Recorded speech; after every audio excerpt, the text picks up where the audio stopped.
स्वागत है आप सभी का रिपोर्टर लाइव में। मैं हूं आपके साथ सुनील चौहान। रिपोर्टर लाइव में हम अपने तमाम संवाददाताओं से लेते हैं दिन भर की बड़ी खबरों की जानकारी। तो चलिए शुरुआत करते हैं रिपोर्टर लाइव की। मध्य प्रदेश में 2.5 साल की सृष्टि 300 फीट गहरे बोरवेल के गड्ढे में गिरी। इसके बाद जो हुआ उसी को बता रहे हमारे सहयोगी राजेश आर्य। मध्य प्रदेश के सीहोर जिले में 3 साल की मासूम बच्ची के बोरवेल में गिरने की घटना को अब 24 घंटे से ज्यादा हो चुके हैं। वहीं एनडीआरएफ और एसडीआरएफ की टीम लगातार सर्च ऑपरेशन को अंजाम दे रही है।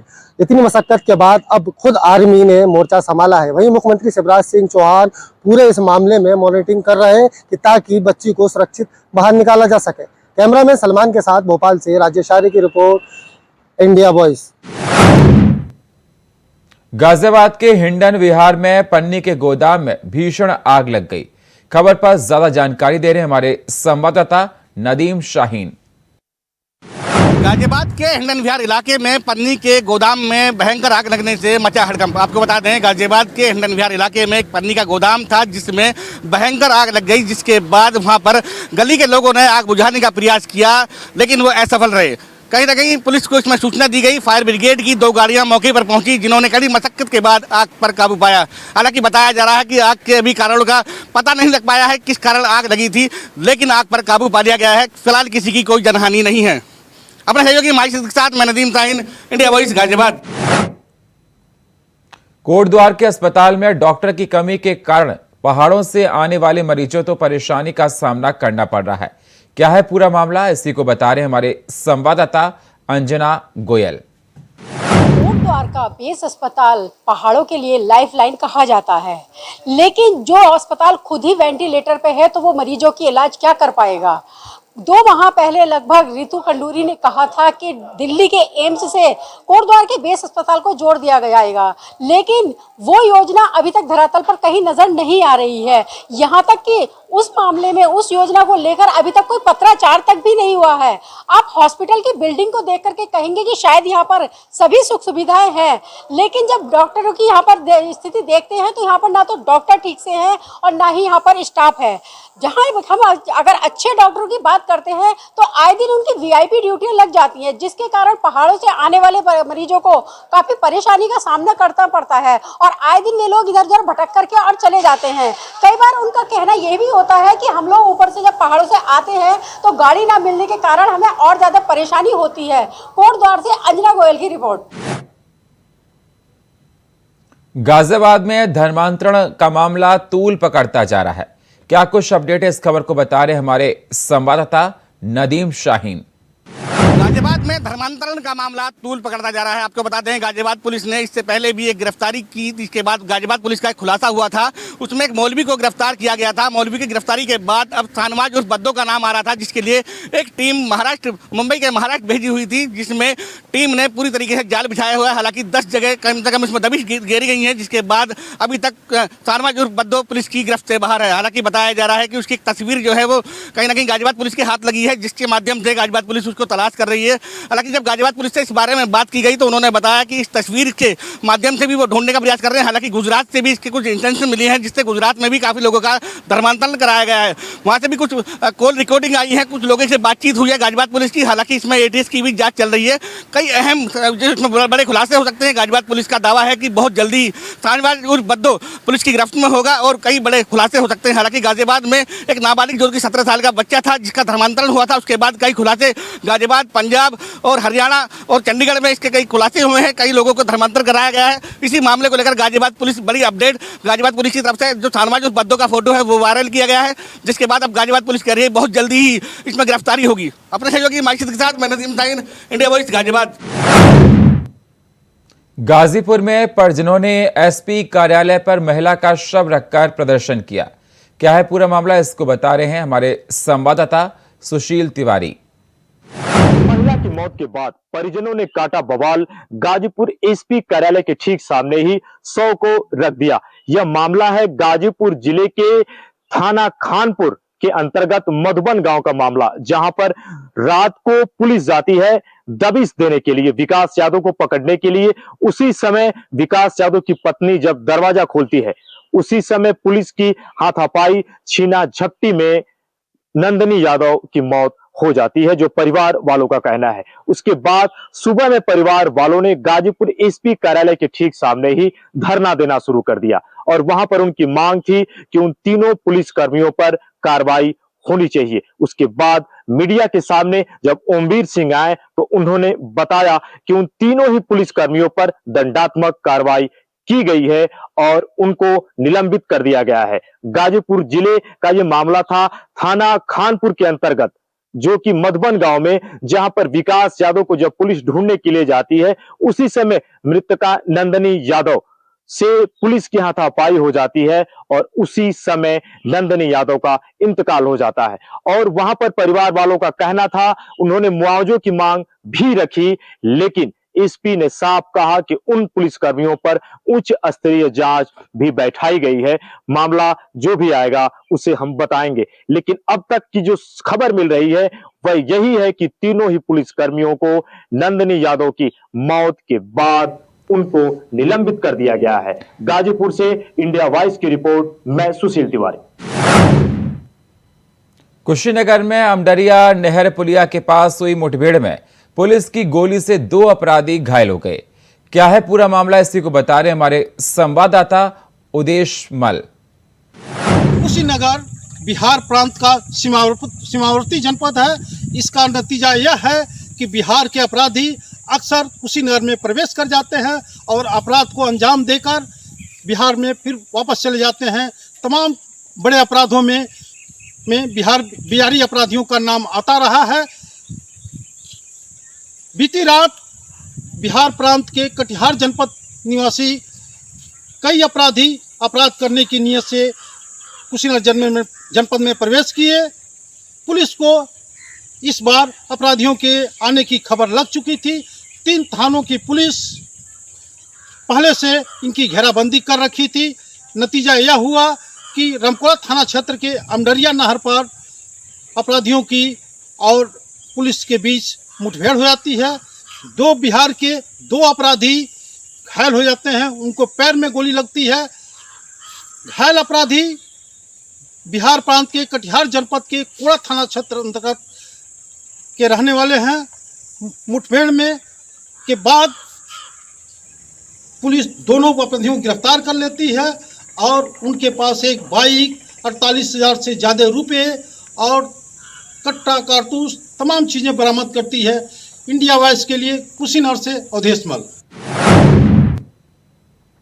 मेरठ में दिन दहाड़े बदमाशों ने एक महिला पर गोली मारकर हत्या कर दी।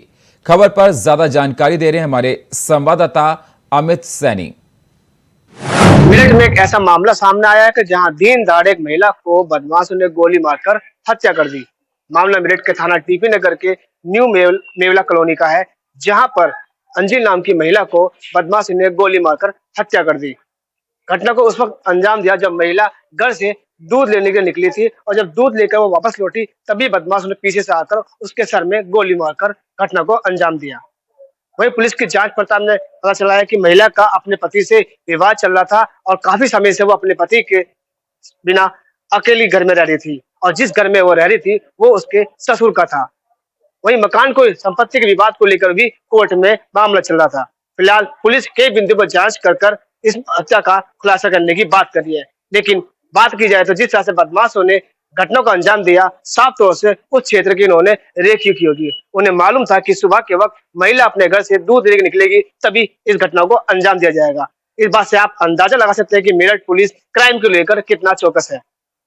फिलहाल पुलिस ने शव को पोस्टमार्टम के लिए भेज दिया और हत्या के पर्दाफाश करने की बात कह रही है। इंडिया वॉइस से अमित सैनी, मेरठ। यूपी में लव जिहाद के मामले लगातार तेजी से बढ़ते जा रहे हैं। हमारे सहयोगी सतीश सिंह की रिपोर्ट देखिए। हम आपको बताते चले, जनपद संबंध में एक नहीं 2 लव जिहाद के मामले सामने आ चुके हैं। एक मामला आया है नोएडा से, एक लड़की आई और आने के बाद में नौली चौकी पर उसमें तहरीर दी गई है। ये बताया जा रहा है कि सन 2018 में अपने भाई के लिए कॉल कर रही थी। कॉल करने के बाद में उसकी कॉल जो है एक लड़के को पहुंच जाती है और अनुराग ठाकुर का नाम लेकर के वो लड़का मुस्लिम समाज का लड़का जो है बात कर लेता है और एक लंबे समय से उनकी आपस में बातचीत चलती रहती है। इसी को लेकर के जो है लड़की ने अब जिस नोएडा कंपनी में काम करती थी और वहाँ लड़के को लिए बुला लिया गया है और लड़के को बुलाने के बाद उसे काम पर वहाँ लगा दिया गया था। दोनों में काफी समय आपस में संबंध रहे और आने के बाद में ये भी बताया जा रहा है कि जिस तरीका से लड़के ने लड़की से 6.5 लाख रुपए ले लिए थे और जब लड़की ने उससे शादी का दबाव बनाया तो लड़की का कहना है कि लड़का जो है मानने को तैयार नहीं था और चुपचाप अपने गाँव चला आया। ये भी बताया जा रहा है कि जो मुस्लिम समाज का लड़का था उसने ये भी बताया था कि मैं अनुराग ठाकुर हूँ। उसने आईडी भी अनुराग ठाकुर के नाम से बनवा रखी थी। जब इस मामले में जब लड़की को पता चला, लड़की ने जो है इस मामले में जब जांच की, उसके डॉक्यूमेंट खंगाले तो ये पता चला कि वो जो है मुस्लिम समाज से लड़का है और जब उसने गांव चला आया है तो उसने किसी से एड्रेस लिया और गांव चली आई। उसके जाने के बाद में नौली चौकी पहुंचे। पहुंचने के बाद में हिंदू समाज के कुछ कार्यकर्ता पहुंचते और हंगामा करते हैं। इसी को लेकर के पुलिस ने मुकदमा दर्ज कर लिया गया है। आरोपी के लिए गिरफ्तार किया गया है। ये भी बताया जा रहा है कि लड़की कह रही है कि मेरे 6.5 लाख रुपए हैं, अभी उसको 6.5 लाख रुपए भी नहीं मिले हैं और लड़की के लिए मेडिकल के लिए बुलाया, मेडिकल कराया जा रहा है और आगे की कार्रवाई की जा रही है। कैमरामैन प्रसन्न के साथ मैं Satish Singh, India voice news, Sambhal. Raebareli में पुलिस का ऑपरेशन क्लीन जारी है, जहां पुलिस और गौ तस्करों के बीच मुठभेड़ हो गई। खबर पर ज्यादा जानकारी दे रहे हैं हमारे संवाददाता राजू तिवारी। रायबरेली पुलिस का ऑपरेशन क्लीन देखने को मिल रहा है और लगातार अपराधियों पर शिकंजा कसने के लिए रायबरेली पुलिस इन दिनों एक्टिव मोड में देखने को मिल रही है। आपको बता दें कि शासन के निर्देश के अनुसार अपराधियों पर शिकंजा कसने के लिए आलोक प्रियदर्शी के भी तेवर सख्त देखने को मिल रहे हैं। ताजा मामला रायबरेली जिले के महाराजगंज थाना क्षेत्र का है, जहां लंबे अरसे से गौकशी करने वाले 4 अभियुक्तों को पुलिस के द्वारा घेराबंदी की गई तो अभियुक्तों के द्वारा पुलिस पर फायरिंग की गई। वहीं जवाबी फायरिंग करते हुए पुलिस ने 3 अपराधियों के पैर में गोली लगी और पुलिस ने पकड़कर आगे की विधिक कार्यवाही शुरू कर दी है। आपको बता दें पूरा मामला रायबरेली जिले के महाराजगंज थाना क्षेत्र का है, जहां मुखबिर की सूचना के बाद पुलिस ने 4 अपराधियों पर जैसे ही घेराबंदी करना शुरू किया, वैसे ही अपराधियों ने अपने आप को घिरा देखते हुए पुलिस व एसओजी टीम पर फायरिंग झोंकनी शुरू कर दी। जिसके बाद पुलिस ने भी उनके ऊपर फायरिंग की तो 3 अभियुक्तों के पैर में गोली लगी और वहीं एक अभियुक्त भी पकड़ा गया जिसको गोली नहीं लगी। तो इस तरह से लगातार 4 अपराधियों को पुलिस ने रंगे हाथ पकड़ा है। और आपको ये भी बता दें कि लंबे अरसे से वो इसी कार्य में लगे हुए थे और रेकी करते थे। जो आवारा पशु होते थे उनको जंगलों में पकड़कर वो गौ तस्करी करते थे और उनके खिलाफ कई जिलों में आपराधिक घटनाएं दर्ज हैं और गौ तस्करी के। लखनऊ में मुख्तार के करीबी की गोली मारकर हत्या कर दी गई। हमारे सहयोगी प्रियम पाठक की रिपोर्ट देखिए। लखनऊ के सिविल कोर्ट में आज कुख्यात अपराधी संजीव रीवा की गोली मारकर हत्या कर दी गई और ये इस घटना को अंजाम उस वक्त दिया गया जब पुलिस कस्टडी में संजीव रीवा को पेशी के लिए कोर्ट में लाया गया था। जो गोली मारने वाला शख्स है वो वकील की ड्रेस में आया और उसने अचानक से अपराधी संजीव रीवा पर गोली बरसाना शुरू कर दिया और इस दौरान संजीव रीवा के साथ साथ एक बच्ची को भी पीठ में गोली लगी और पुलिस के एक सिपाही को भी पैर में गोली लगी है। हालांकि इस घटना को अंजाम देने वाले शख्स को पुलिस ने हिरासत में ले लिया है। जैसे ही ये गोलीबारी हुई उसके बाद कोर्ट के अंदर अफरा तफरी का माहौल बच गया। जैसे ही सूचना मिली उसके बाद आला अधिकारी मौके पर पहुंचे हैं। फिलहाल अभी आरोपी से जो पूछताछ है वो जारी है, उससे हर एक चीज पूछी जा रही है और कहीं ना कहीं इसके कनेक्शंस को देखा जा रहा है कि आखिर क्या मंशा थी उसकी इस घटना को अंजाम देने के पीछे, आखिर क्यों उसने इस तरीके की घटना को अंजाम दिया है। क्या वो किसी गैंग से जुड़ा हुआ है या फिर उसके इस तरह की घटना देने के पीछे की क्या वजह थी, इन सभी चीजों को देखा जा रहा है। खास बात यह है कि इस घटना को लेकर संजीव रीवा की जो पत्नी है उनकी तरफ से जो सूचना है उसके मुताबिक पहले ही ये शक जाहिर किया गया था कि उनके पति की कोर्ट में कस्टडी के दौरान हत्या की जा सकती है। इसको लेकर उन्होंने पत्र लिखा था और उन्होंने कहा था कि उनके पति को पर्याप्त सुरक्षा व्यवस्था जो है वो मुहैया कराई जाए, लेकिन इन सबके बावजूद ये घटना हुई और कहीं ना कहीं इस घटना ने उत्तर प्रदेश के अंदर विपक्ष को बोलने का मौका दिया है। अखिलेश यादव की तरफ से बाकायदा प्रेस कॉन्फ्रेंस में इस बात का जिक्र किया गया। उन्होंने कहा कि उत्तर प्रदेश के अंदर कहीं पर भी पुलिस का राज नहीं है, कानून व्यवस्था ध्वस्त हो चुकी है, उत्तर प्रदेश में जंगल राज है, किसी की कभी भी हत्या की जा सकती है, पुलिस कस्टडी में भी लोग जो है वो सुरक्षित नहीं है और वो कहीं ना कहीं जो सरकार इस बात का दम भरती है कि उत्तर प्रदेश के अंदर कानून व्यवस्था जो है उसको बेहतर किया गया है, वो केवल हवाई है। कैमरामैन राहुल के साथ प्रियम पाठक, इंडिया वॉइस, लखनऊ। रायबरेली में बदमाशों ने 50 वर्षीय व्यक्ति की पीट पीट कर हत्या कर दी। क्या है पूरा मामला, इसी को बता रहे हैं हमारे संवाददाता राजू तिवारी। जिले में इन दिनों अपराधियों के हौसले बुलंद देखने को मिल रहे हैं और आपराधिक घटनाओं का बोलबाला देखने को मिल रहा है। आपको बता दें कि लगातार पुलिस के द्वारा अपराधियों पर शिकंजा कसने का प्रयास किया जा रहा है और एसपी रायबरेली आलोक प्रियदर्शी के द्वारा पुलिस को निर्देश दिए जा रहे हैं कि अपराधियों पर शिकंजा कसा जाए, लेकिन स्थानीय पुलिस की संवेदनहीनता के कारण लगातार दबंगों के हौसले बुलंद देखने को मिल रहे हैं। ताजा मामला रायबरेली जिले के हरचंदपुर थाना क्षेत्र का है, जहां आज बीती रात अपने खेत की रखवाली कर रहे एक 50 वर्षीय किसान की अज्ञात दबंगों द्वारा पीट पीट कर हत्या कर दी गई।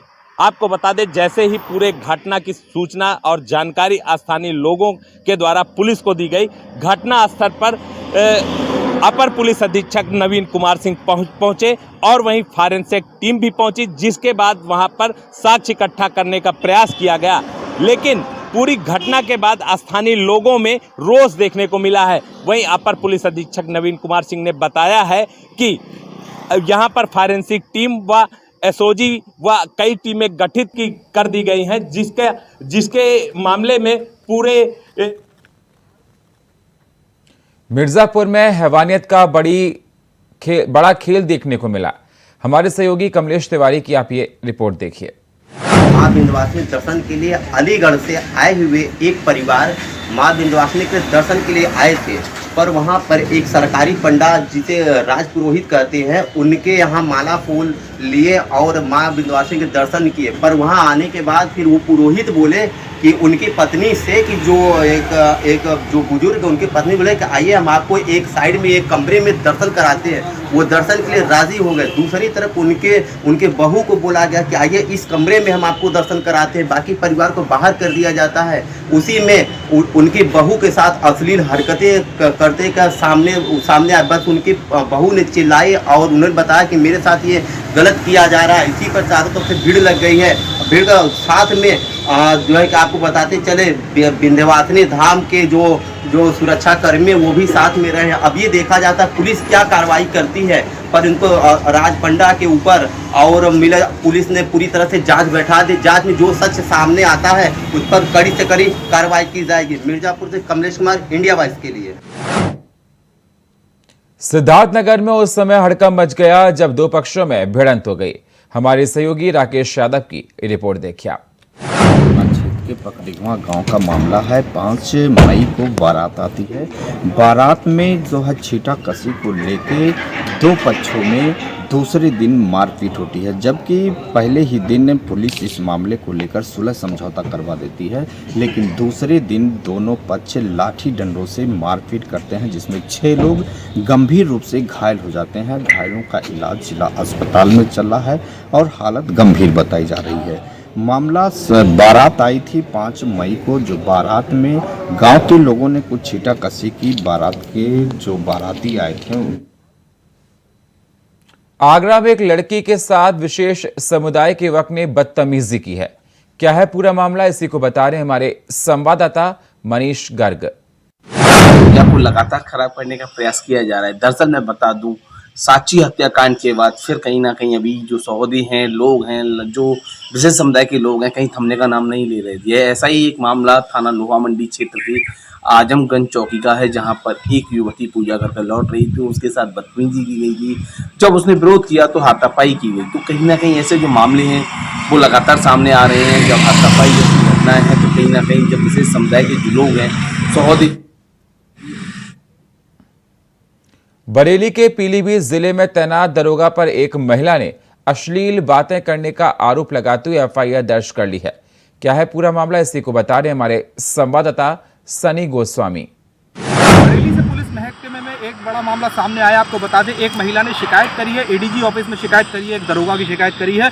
जो दरोगा से उसका कहना है कि उसने उसके पास में अश्लील फोटो भेजे हैं, वीडियो कॉलिंग करी है और उसके बाद में अश्लील तरीके की बातें करी गई हैं। जो महिला ने आज एडीजी ऑफिस में शिकायत करी है, बरेली कप्तान से शिकायत करी है, जिसके बारे में महिला का सीधा सीधा कहना है वो दरोगा पूर्व में यहाँ बरेली में तैनात था, भमोरा में थाना अध्यक्ष था और अब वो जो ट्रांसफर होने के बाद में पीलीभीत के किसी थाने में तैनात है। उस महिला का कहना है कि जब दरोगा उसे कॉल करता है, उसे प्रताड़ित करता है, यहाँ तक कि वर्दी की धौंस दिखाता है और तरह तरह के मुकदमे फंसाने की बात करता है। उसने कहा है कि पहले उन्होंने कॉलिंग करी थी, कॉलिंग तो उन्होंने बात करी थी, फिर उसके बाद उसे वीडियो कॉलिंग करी जहाँ पे वो पूरी तरह से निवस्त्र था, पूरा नंगा था। उसके बाद में उस पर वो तरह तरह के आरोप लगा रहा था और मतलब गंदी बातें करने को कर रहा था, जिसके बाद में पूरे पुलिस महकमे में हड़कंप मच गया। अधिकारियों ने जैसी मामला संज्ञान में आया, अधिकारियों ने दरोगा राजेंद्र सिंह के खिलाफ एफआईआर दर्ज कर दी है और जांच के आदेश दिए हैं और जिसके बाद में एफआईआर दर्ज होने के बाद में उसको सस्पेंड भी कर दिया गया है। जो इतनी बड़े मामला जो पुलिस का सामने आया है, जिससे पूरे हड़कंप मच गया पूरे जिले में और महिला का सीधा कहना है कि वर्दी का रौब वो आए दिन किसी न किसी पे झाड़ता रहता था। बरेली से इंडिया वॉइस के लिए सनी गोस्वामी। दिल्ली में अमित शाह के घर के बाहर मणिपुर की महिलाओं ने प्रदर्शन किया। हमारी सहयोगी स्वीटी दीक्षित की ये रिपोर्ट देखिए आप।